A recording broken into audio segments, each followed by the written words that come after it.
ഇവര് തമ്മിലുള്ള പ്രശ്നം ഇനി എന്നാണാവോ തീരാ? ഇതിനിടെ കിടന്ന് വിഷമിക്കുന്നത് മറ്റുള്ളവരും. മോളെ നീ എന്ത് തീരുമാനിച്ചു? ആലോചിക്കട്ടെ. അമ്മ വിഷമിക്കണ്ട. എന്തായാലും ഫംഗ്ഷനൊക്കെ നല്ല രീതിയിൽ തന്നെ നടക്കണം. ഞാൻ പിന്നെ വിളിക്കാം. ശരി മോളെ. ശരി അമ്മ. ചേച്ചി ഉറപ്പായിട്ടും വരണം, വന്നിരിക്കണം. ചേച്ചി അദ്ദേഹത്തെയും കൂട്ടി ഇവിടെ വന്ന ഞാൻ ഇവിടെ ഇറങ്ങി പോകും. കേക്ക് പിന്നെ നിങ്ങൾ കട്ട് ചെയ്യേണ്ടി വരും. ഫംഗ്ഷൻ നിങ്ങൾ ഇടങ്ങൾ നടത്തിയാൽ മതി. രേവതി, എന്തായാലും നിന്റെ ഐഡിയ കൊള്ളാം കേട്ടാ. എന്താ ഐഡിയ?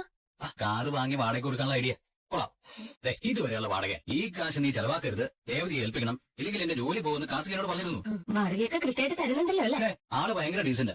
ഇങ്ങനെ പോയാ നമുക്ക് പെട്ടെന്ന് തന്നെ മുറി കിട്ടാൻ പറ്റും. ഈശ്വരനായിട്ടാ നമ്മളെ കൊണ്ട് ഇതൊക്കെ തോന്നിപ്പിച്ച്. കാശേ കയ്യിൽ വെച്ചാൽ അത് ചെലവാകും. അതുകൊണ്ട് നിന്നെ ഏൽപ്പിക്കാൻ വേണ്ടി വന്നാ. എന്നാ പിന്നെ ഞാൻ അവിടെ പോട്ടെ. ബൈ. സച്ചേട്ടാ, ഒരു നിമിഷം. എന്താ രേവതി? അത് ശരത്തിന്റെ പിറന്നാളാ ഇന്ന്. അതിനിപ്പോ എന്താ? അല്ല, വൈകുന്നേരം വീട്ടില് ബർത്ത്ഡേ ഫംഗ്ഷൻ ഉണ്ട്. നല്ലല്ലേ? ഫംഗ്ഷൻ നടക്കട്ടെ. അല്ല, ഫംഗ്ഷന് വരാൻ പറഞ്ഞായിരുന്നു. ഫംഗ്ഷന് രണ്ടുപേരും ഒന്നിച്ചു വരണമെന്നാണോ പറഞ്ഞത്, അതോ നീ മാത്രം വരണമെന്നാണോ പറഞ്ഞത്? അല്ല, രണ്ടുപേരും കൂടി ഒന്നിച്ചു വരണമെന്നാ പറഞ്ഞു. എന്തിനാ രേവതി നീ എന്നോട് കള്ളം പറയുന്നത്? നിന്റെ അനിയനെ എനിക്ക് നന്നായിട്ട് അറിയില്ലേ. ചേച്ചിയുടെ കെട്ടിയവനെ എനിക്ക് ഇഷ്ടമല്ല. അതിന് കൂടെ വന്ന പ്രശ്നമാവും. അതുകൊണ്ട് ഫംഗ്ഷൻ അദ്ദേഹത്തെ കൂട്ടണ്ട, ചേച്ചി തനിയെ വന്നാ മതി എന്നല്ലേ അനിയൻ പറഞ്ഞേ? നിന്റെ അമ്മ അങ്ങനെ തന്നെയാണ് പറഞ്ഞത്. അമ്മ അങ്ങനെ പറയോ? അമ്മ അങ്ങനെയൊന്നും പറഞ്ഞിട്ടില്ല.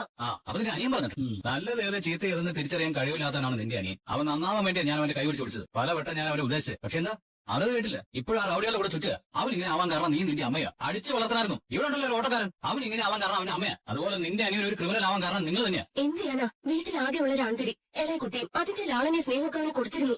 കൊടുക്കണം, എല്ലാം കൊടുക്കണം. പക്ഷേ അത് അധികമായി പോയി. അതാ പറ്റിയ പ്രശ്നം. ഞാൻ ഫംഗ്ഷന് വരണമെന്ന് അവന് ആഗ്രഹം ഉണ്ടായിരുന്നെങ്കിൽ അവൻ എന്നെ വിളിച്ച് പറയായിരുന്നു. ഇതിപ്പോ പേടിച്ച് പഠിച്ച നീ തന്നെ പറഞ്ഞത്. ഇനി തന്നെ മനസ്സിലാക്കാം ഞാൻ വരണ്ടാന്ന് അവൻ നിന്നോട് പറഞ്ഞു.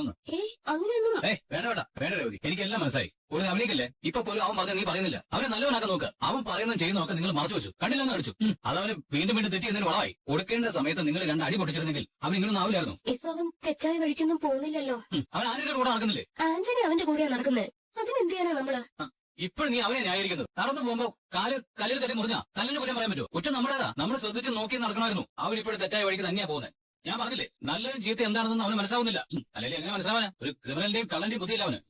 കള്ളനോ? മുമ്പ് അവൻ നിങ്ങളുടെ ബൈക്ക് മോഷിച്ചതിനെ കുറിച്ചാണ് പറയുന്നത്. അല്ല, അവൻ അമ്മയുടെ സച്ചേട്ടാ, അതെന്താ പറയാൻ വന്നേ? അതൊന്നുമില്ല. കള്ളന്മാരുടെ കൂടെ കൂടിയാ അവനും അതുപോലെ ആവും. അതൊക്കെ അതൊന്നും പറഞ്ഞൊരു കാര്യമില്ല.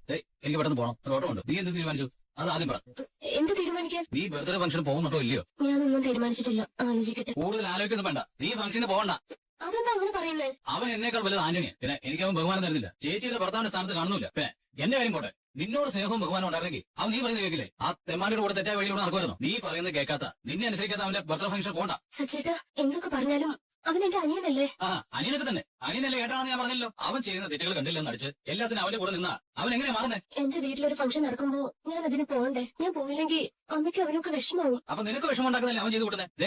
രേവതി, ഞാൻ പറഞ്ഞു കഴിഞ്ഞു. നീ ഫംഗ്ഷന് പോകരുത്. നിന്റെ കഴുത്തിൽ താലി കെട്ടിയാണ് ഞാൻ. എന്നെ വിളിക്കാത്തടത്ത് നീ തനിയെ പോകണ്ട. അതിപ്പോ നിന്റെ വീടാണെങ്കിൽ പോലും നീ ഞാൻ പറയുന്ന കേൾക്കുന്നു അനുസരിക്കുന്നു ഞാൻ കരുതുന്നു. ഒന്ന് ഹെൽപ്പ് ചെയ്യടാ. ഓ പിന്നെ ഇത്രയൊക്കെ മതി. എന്റെ ബർത്ത്ഡേ അല്ലേ, ഞാനങ്ങ് സഹിച്ചു. എനിക്കെന്തിന്റെ കേടാ നോക്കി ഇതൊക്കെ ചെയ്യാനായിട്ട്. ഓ, ഒരു സഹോദര സ്നേഹം.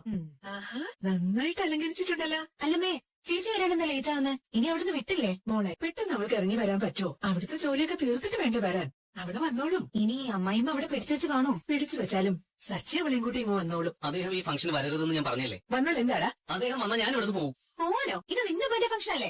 അതെന്നാ പറഞ്ഞേ. നിങ്ങളങ്ങ് നടത്തിയാൽ മതി, ഞാൻ ഉണ്ടാവില്ല. ഇവൻ പറയുന്ന കേട്ടില്ലേ ദേവു? അവന് വീട്. അമ്മ ചേച്ചി വിളിച്ച് വേഗം വരാൻ പറ. പറയുന്നേ.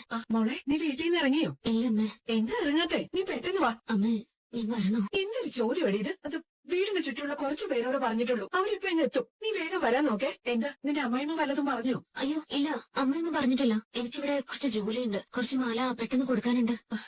അത് സുധയെ വനജ ഏൽപ്പിക്കേ. അവര് മാല കെട്ടി കൊടുത്തോളൂ. നിന്റെ അനിയന്റെ പിറന്നാളിനേക്കാൾ മുഖ്യമാണോ ജോലി? അമ്മ, ജോലി ഉണ്ടെന്നൊക്കെ നീ എന്നോട് കള്ളം പറയുന്നല്ലേ? നിന്റെ അമ്മായിമ്മ ഫംഗ്ഷന് പോണ്ടാന്ന് പറഞ്ഞു കാണും. അതുകൊണ്ടല്ലേ നീ വരാത്തത്? അമ്മ, ഇവിടുത്തെ അമ്മയല്ല പറഞ്ഞത്, സച്ചേട്ടനാ. സച്ചിയോ? അവനെന്തിനാ അങ്ങനെ പറഞ്ഞത്? ഫംഗ്ഷന് അദ്ദേഹത്തോട് വരാൻ പറഞ്ഞിരുന്നു. ഞാൻ അവന്റെ ഫംഗ്ഷന് വരില്ല, നീയും പോരുതെന്ന് എന്നോട് പറഞ്ഞിരിക്കുന്നത്. നല്ല ദേഷ്യത്തിലുള്ള സച്ചേട്ടൻ. ശരത്തിനോട് അവനോട് ദേഷ്യം മാറുന്നില്ലല്ലോ. ഇവനും അങ്ങനെ തന്നെയാ. മോള് വന്നില്ലെങ്കിൽ ഇവിടെ ഫംഗ്ഷൻ നടക്കില്ല. ഞാൻ ശരത്തിന് ഫോൺ കൊടുക്കാം. ശരത്തെ, നീ ചേച്ചിയോട് സംസാരിക്കും. ചേച്ചി, ശരത്തെ, എനിക്ക് വരാൻ പറ്റില്ലടാ. നിങ്ങൾ എന്തായാലും ഫംഗ്ഷൻ നല്ല രീതിയിൽ തന്നെ നടത്താം. ഞാൻ പിന്നൊരു ദിവസം വന്ന് നിന്നെ കണ്ടോളാം. മനസ്സിലായി. സച്ചേതൻ ഫംഗ്ഷന് പോകണ്ടെന്ന് പറഞ്ഞല്ലേ? സ്വന്തം അനിയന്റെ ബർത്ത്ഡേ ഫംഗ്ഷന് പോകണ്ടെന്ന് പറയാം. അദ്ദേഹം ആരാ? ചേച്ചി ഇവിടെ വന്നാൽ മാത്രമേ ഫംഗ്ഷൻ നടക്കൂ. ഇല്ലെങ്കിൽ നടക്കില്ല. കേക്ക് കടിക്കാൻ ഞാൻ നിൽക്കില്ല. ഞാനിപ്പോ ഇവിടെ ഇറങ്ങി പോകും. ശരത്തെ, ഞാൻ പറയുന്നത് നീ ഒന്ന് കേക്ക്. ചേച്ചി ഒന്നും പറയണ്ട, പെട്ടെന്ന് വരാൻ നോക്ക്. ശരത്തെ, ഹലോ. ചേച്ചി, രേവതി ചേച്ചി, എന്താ ഒരു വിഷമം പോലെ? എന്ത് പറ്റി? എന്റെ അനിയന്റെ ബർത്ത്ഡേ എന്ന്. അപ്പൊ ഹാപ്പി ആയിട്ടിരിക്കല്ലേ വേണ്ട വീട്ടിൽ ബർത്ത്ഡേ ഫംഗ്ഷൻ ഒന്നും ഇല്ലേ? ആ, ഉണ്ട്. എന്നിട്ടെന്താ പോവാത്തെ? ഓ, ഒന്നിച്ച് പോവാനായിട്ട് സച്ചേട്ടൻ വരാൻ വേണ്ടി വെയിറ്റ് ചെയ്യായിരിക്കും അല്ലേ? അല്ല, സച്ചേട്ടൻ എന്നോട് ഫംഗ്ഷന് പോണ്ടെന്ന് പറഞ്ഞു. ഓ, സച്ചേട്ടനും ചേച്ചിയുടെ അനിയനും തമ്മിൽ അത്ര രസത്തിലല്ലല്ലോ, അതുകൊണ്ടായിരിക്കും പോണ്ടെന്ന് പറഞ്ഞതല്ലേ? സച്ചേട്ടനും ചേച്ചിയുടെ അനിയനും തമ്മിലല്ലേ പ്രശ്നം? അതിന്റെ ഭാഗമല്ലല്ലോ ഇത്. സച്ചേട്ടൻ ഫംഗ്ഷന് പോകുന്നില്ലെങ്കിൽ പോണ്ട, ചേച്ചി പോകുന്നുണ്ട്, എന്താ കുഴപ്പം? ചേച്ചിയുടെ അനിയന്റെ ബർത്ത്ഡേ ഫംഗ്ഷൻ അല്ലേ, ചേച്ചി ചെല്ല്. സച്ചേട്ടൻ പോണ്ടെന്ന് പറഞ്ഞതല്ലേ, അദ്ദേഹത്തിന്റെ വാക്ക് ധിക്കരിച്ച് ഞാൻ പോവില്ല. ഇന്നേ വരെ ഞാനങ്ങനെ ചെയ്തിട്ടില്ല. സച്ചേട്ടൻ പോവാത്തടുത്ത് ഞാനും പോകുന്നില്ല. പക്ഷെ അപ്പൊ ചെന്നില്ലെങ്കിൽ ചേച്ചിയുടെ അമ്മയ്ക്കും അനിയനും വിഷമാവില്ലേ? അവർക്ക് വിഷമാവും. അമ്മ എന്നെ ഇപ്പൊ വിളിച്ചിരുന്നു. ഞാൻ ചെന്നില്ലെങ്കിൽ കേക്ക് കട്ട് ചെയ്യില്ല, ഫംഗ്ഷന് നിൽക്കാതെ വീട്ടിൽ നിന്ന് പോകുന്നൊക്കെയാ പറഞ്ഞത്. അവനങ്ങനെ പറഞ്ഞില്ലെങ്കിലേ അത്ഭുതമുള്ളൂ. സച്ചേട്ടനോട് മാത്രമല്ലേ അവന് ദേഷ്യമുള്ളൂ. ചേച്ചി എന്ന് വെച്ചാൽ അവന് ജീവനാ. ദേ, ചേച്ചി ചെന്നില്ലെങ്കിൽ അവിടെ ഫംഗ്ഷൻ നടക്കില്ല ചേച്ചി. ദേ, അവൻ പറഞ്ഞ പോലെ തന്നെ ചെയ്യും. അച്ഛനില്ലാത്ത വീടല്ലേ ചേച്ചി അത്? ചേച്ചി അവരുടെ എല്ലാം. ആ വീട്ടിലൊരു പ്രധാനപ്പെട്ട ഫംഗ്ഷൻ നടക്കുമ്പോ ചേച്ചി ചെന്നില്ലെങ്കിൽ ആ ഫംഗ്ഷൻ നടക്കാതിരിക്കുന്നതാ നല്ലത്. ചേച്ചി ചെല്ല്. പക്ഷെ പറഞ്ഞതൊക്കെ ശരി തന്നെയാ. എന്നാലും സച്ചേട്ടൻ പോണ്ടെന്ന് പറഞ്ഞ സ്ഥിതിക്ക് സച്ചേട്ടൻ വഴക്കുറയുന്ന മേടിച്ചിട്ടാണോ? അത് മാത്രല്ല, അദ്ദേഹം പറഞ്ഞത് കേൾക്കാതെ പോകുന്നത് ശരിയല്ലല്ലോ. എന്റെ പൊന്ന് ചേച്ചി, സച്ചേട്ടൻ അത് സീരിയസ് ആയിട്ട് പറഞ്ഞതൊന്നും ആയിരിക്കില്ല. ദേ, ചേച്ചിയുടെ അനിയനോടുള്ള ദേഷ്യം കൊണ്ട് പോണ്ടെന്ന് പറഞ്ഞതായിരിക്കും. അത്രേ ഉള്ളൂ. ചേച്ചി ഫംഗ്ഷന് പോയാ സച്ചേട്ടൻ ഒന്നും പറയില്ല.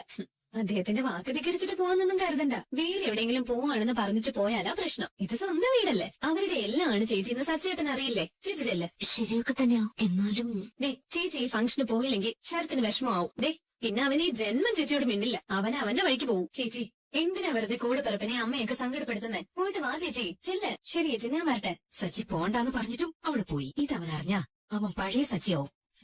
ഒരു യുദ്ധം ഉറപ്പാ. അവളുടെ വീട്ടിൽ തന്നെ നിൽക്കേണ്ടി വരും. ഇവിടെ കയറ്റില്ല സച്ചി. ലക്ഷ്മി, രേവതി തീരെ വന്നില്ലല്ലോ. അവള് വരും. അതെ, ആ ഭാഗത്തേക്ക് ചെന്നാ മതി, ചായ ഉണ്ട്. ശരി. അമ്മേ, ഞാൻ പോട്ടെ. പോകാനോ? ഇവിടെ പോകാൻ ചേച്ചി വരില്ല. സച്ചേട്ടൻ ഫംഗ്ഷന് പോകരുതെന്ന് പറഞ്ഞല്ലോ. ചേച്ചി ഇവിടെ എന്തായാലും വരില്ല. രേവതി വരും. ഇല്ല, അദ്ദേഹം വരണ്ടാന്ന് പറഞ്ഞല്ലോ. അതുകൊണ്ടാ ചേച്ചി വിടാത്തത്. ഞാൻ പറഞ്ഞല്ലോ, ചേച്ചി വന്നെങ്കിൽ ഫംഗ്ഷൻ നടക്കില്ല. ഞാൻ കേക്ക് കട്ട് ചെയ്യില്ല. ഞാനിപ്പോ പോവും. നീയൊന്ന് ക്ഷമിക്കടാ, അവള് വരും. സച്ചേട്ടൻ വരരുതെന്ന് പറഞ്ഞാ ചേച്ചി ഇവിടേക്ക് വരില്ലമ്മേ. അമ്മേ, ഫംഗ്ഷൻ നടക്കില്ല എന്ന് പറഞ്ഞേക്കെല്ലാരോടും. മോളെ ശരത്ത്, അമ്മ. മോളെ ചേച്ചി അമ്മേ, ശരത്തെ പിറന്നാൾ ആശംസകൾ. ദാ, എന്റെ വക ചെറിയൊരു സമ്മാനം. താങ്ക് യു ചേച്ചി. ഞാൻ കരുതി ചേച്ചി വരില്ലാന്ന്. എന്റെ അനിയന്റെ പിറന്നാൾ ആഘോഷത്തിന് ചേച്ചി വരാതിരിക്കോടാ. അദ്ദേഹം പോണ്ടാന്ന് പറഞ്ഞിട്ടും ചേച്ചി വന്നല്ലോ, സന്തോഷായി. എന്താ മോളെ നീ വല്ലാതിരിക്കുന്നെ? ഒന്നുമില്ല അമ്മേ. അവനറിയാതെ നീ വന്നതല്ലേ? ഇതൊക്കെ എപ്പോഴാണോ പറയുന്നത് അമ്മേ? ഇപ്പൊ നമ്മുടെ ശരത്തിന്റെ സന്തോഷമല്ലേ മുഖ്യം. അവളെ എത്ര വിളിച്ചു കൂവിയാലും അവള് വരില്ല. അവളെവിടെ ഉണ്ടെങ്കിലല്ലേ വരൂ. ദേവത ഇവിടെ ഇല്ലേ? ആ, പോയിക്കാൻ പോയി കാണും. അവളെ എങ്ങനെ എടുക്കാനാ? അവളുടെ അനിയന്റെ പിറന്നാൾ ആഘോഷത്തിന് പോയിരിക്കല്ലേ. അവിടെ ആട്ടവും പാട്ടും ഒക്കെ കാണും. അതിനിടയിൽ നിന്റെ ഫോൺ എടുക്കാൻ എവിടെ സമയം? അവള് ബർത്ത്ഡേ ഫംഗ്ഷന് പോയില്ല. ഞാൻ അവളോട് പോകണ്ടെന്ന് പറഞ്ഞിരുന്നു. അവളെ കുറിച്ച് എന്തെങ്കിലും പറയാൻ നിങ്ങൾക്ക് ഉറക്കം വരില്ല അല്ലേ? പിന്നെ അവൾ ഈ വീട്ടിൽ വരുന്നതിന് മുമ്പ് ഞാൻ ഉറങ്ങിയിട്ടേ ഇല്ലല്ലോ. ഒന്ന് പോടാ. നിനക്ക് അവളെ ശരിക്കും മനസ്സിലായിട്ടില്ല. അവള് നിന്റെ തലയിൽ മുള കരയ്ക്കുക. നീ അമ്മിക്കല്ല് പോലെ തല കാണിച്ചു കൊടുത്തു. എന്തൊരു മണ്ടനാടാ നീയാ. ചുമ്മാ അല്ലെന്ന് പറഞ്ഞില്ലേ? അവള് ഫംഗ്ഷന് പോകില്ല എന്നോട് പറഞ്ഞാ. അവള് പോയിക്കാൻ പോയതാ. ഓ, എടാ, നിന്നെ അവൾക്ക് ഒരു വിലയില്ല. വിലയുണ്ടെങ്കിൽ നീ പറഞ്ഞത് കേൾക്കാതെ അവള് പോവോ? അവളെ പൂ വിൽക്കാനൊന്നും അല്ല പോയത്. അവളുടെ അനിയന്റെ ബർത്ത്ഡേയിൽ പങ്കെടുക്കാൻ അവളുടെ വീട്ടിൽ പോയതാ. എന്റെ ഭാര്യ എനിക്കറിയാം. ഞാൻ പറഞ്ഞ അനുസരിക്കാത്തവളല്ല അവള്. അവള് ഫംഗ്ഷന് പോയില്ല. പോയിക്കാൻ തന്നെ പോയത്. വണ്ടി ഓടിക്കായിരിക്കും. ആരെങ്കിലും ഫോൺ എടുക്കാതെ. എടാ മണ്ട, അവള് പൂ വിൽക്കാനല്ല പോയത്. നിന്റെ ചെവിയിൽ പൂ വെച്ചിട്ടേ അവൾ അവളുടെ വീട്ടിൽ പോയി. അവള് പോയില്ല ഞാൻ പറഞ്ഞില്ലേ? എടാ, നീ എന്നോട് എന്തിനാടാ വെച്ച് വെക്കുന്നേ? ഞാൻ പറഞ്ഞത് സത്യമാ. നിനക്ക് വിശ്വാസമായിരിക്കില്ലേ? നീ ചെന്ന് അവളുടെ വീട്ടിൽ പോയി നോക്ക്. അപ്പൊ നിനക്ക് മനസ്സിലാവും നിന്റെ പുന്നാര ഭാര്യ നിന്നെ വില വെക്കുന്നവളാണോ അല്ലയോ എന്ന്.